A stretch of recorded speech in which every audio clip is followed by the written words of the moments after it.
Hey guys, for this video, we're going to take a look at this Sericos 5-inch cordless brushless circular saw. They were nice enough to send me this for free so I can make a video showing it to you.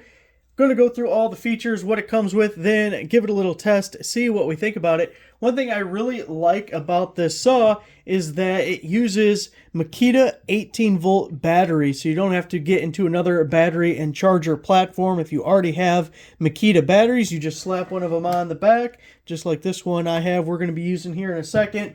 So the battery is not included, but if you already have Makita batteries, you can put it on this guy. And these types of tools have become really popular lately, and I like them a lot because it's a great way to expand your options, what you have in a specific battery platform without the additional hardships of that, if you know what I mean. So looking at the Sericos, let's first look at the accessories that are included, then we'll come back to the features of the saw itself. First up, we get a little pair of safety goggles, safety third, right? And then we also get some gloves to go with it. We do get two saw blades. Again, it's a 5-inch saw, so we have 5-inch blades. The first one is your wood and plastic cutting blade. It's a 24 tooth, and it goes up to 10,000 RPM. This is 6,000 RPM, so keep that in mind as you're looking for implements or attachments, if you will. And then here's the segmented diamond blade, again, 5-inch. You're going to use this for tile, concrete, and other similar materials. So for most people, you'll be spending more time with this than anything else for all your cuts. A couple other accessories we have is the edge guide. We'll take a closer look at it in a second, but so we can get nice straight cuts. And then a couple of the tools for changing blades and that. And then, of course, there's instructions over here. So as we look at the saw itself, as I was getting ready to do the video, one thing I noticed that might be my favorite part, because my other circular saws don't have it, is all of them have this little guide right here, right? But it gets in the way all the time. It's almost as much of a nuisance as it is like a safety feature. So if you bring it all the way up, this has, if I can do this without blocking it, this has this little guy right here, boom. And it's a little holder to hold it back for you. How amazing is that? I really like that. And then this is a pretty tough spring, so we can just kind of let it go and come back into place. So that's one feature I really like. And then a lot of the other stuff is standard stuff you get with a circular saw. We can control our depth. Boy, that was on pretty tight. We can control our depth with this guy right here. And then obviously we can do that. If we need an angled cut, that's going to be this thumb wheel right here. You know, so we can go to our 45 or whatever we need to do. The trigger right here, simple on-off like every circular saw. You're not going to get a variable speed trigger on these guys. You have this lock right here. It's not like a safety lock, because sometimes you'll have a lock there, so if the battery's on it, you can't accidentally turn it on when it's in a bag or anything. We don't have that here, so I would definitely take off the battery when transporting, which is a good habit to be in anyway. But it's to keep it on, so if we go like that, then we can keep it on over long periods of time. The trigger's a little bit small for my liking because my finger barely fits on it. And then also as I'm squeezing it, it's kind of pinching my finger. If you can even see it, like the fat of my finger. I don't know if you can see it, but it's kind of like pinching it on the backside. So that's a little something. Also, this button doesn't pass all the way through. So for someone like myself who is left-handed, not something I could easily use with that feature. I also think this little additional handle here should be a little bit bigger. It's kind of small. I know it's a small saw, but we could at least leave the handle to a normal human size. Come up to the front here, we have where our edge guide goes. So again, this guy just slides in through here. And then you have this little bolt you can tighten and loosen to lock it into whatever position you need. Really nice for long cuts. Maybe you're cutting like a sheet of plywood or something. And, you know, if I'm doing it freehand, I can't cut straight to save my life. So something like that is really helpful. Backside, pretty typical. Underneath.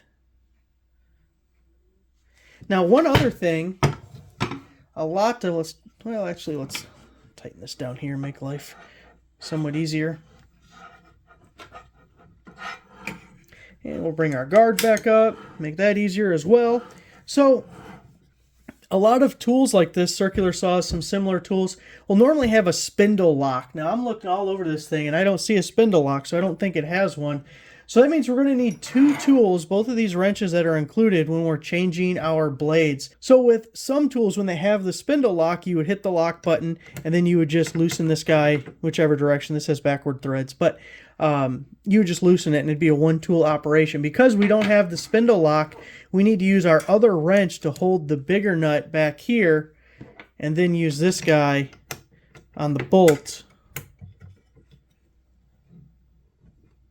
to break it loose. And you can see it's not bad, but it's a little bit more effort than having that lock. By the way, backwards threads, not backwards. I'm left-handed. That seems like the right way, the way it should be. So we're going to just take the bolt out here. This guy comes off, the little nut on the back side. And you'll see how it's not actually a circle. It's kind of like oblong or has the edges cut off. Matches that. So when you put it back on, make sure it's seated correctly. For our test, we're going to be cutting some wood. So let's get this wood blade out. It's a 24 tooth blade, which is probably the most typical. You can also get like maybe a 40 or something. Not exactly sure what's available in these sizes, but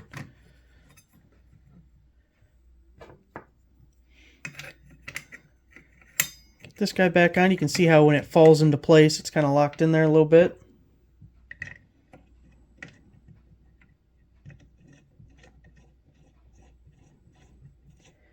And total reverse of the last process here.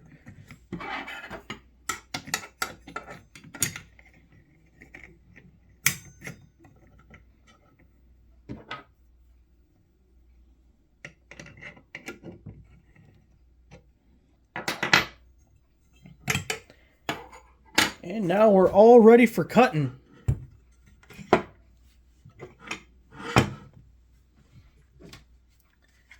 One last thing I did see here is on the inside of the handle, looks like we have a battery level indicator. Not exactly sure how that's going to work, but let's throw a battery on the back. See if we can get a little look and if that lights up. Whoa, whoa, whoa, whoa, getting crazy. Yep, you see we have a full charge there. Another thing I'm kind of interested in. Does have a blade brake, which is nice. You don't always get that. You can see it didn't just freewheel to a stop. It's actually actively being stopped by the machine. Let's go cut something. Got a little setup all ready to go.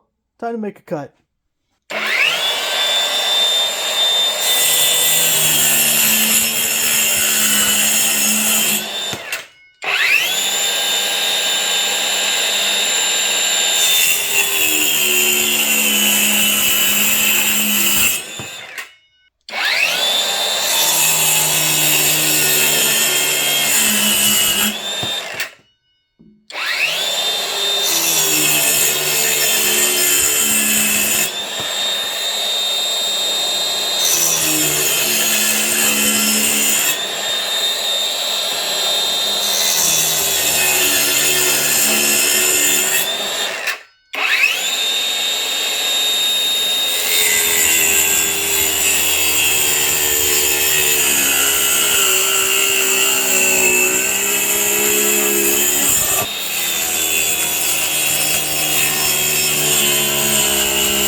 There you go, guys. Your Sericos 18-volt Makita compatible brushless 5-inch circular saw.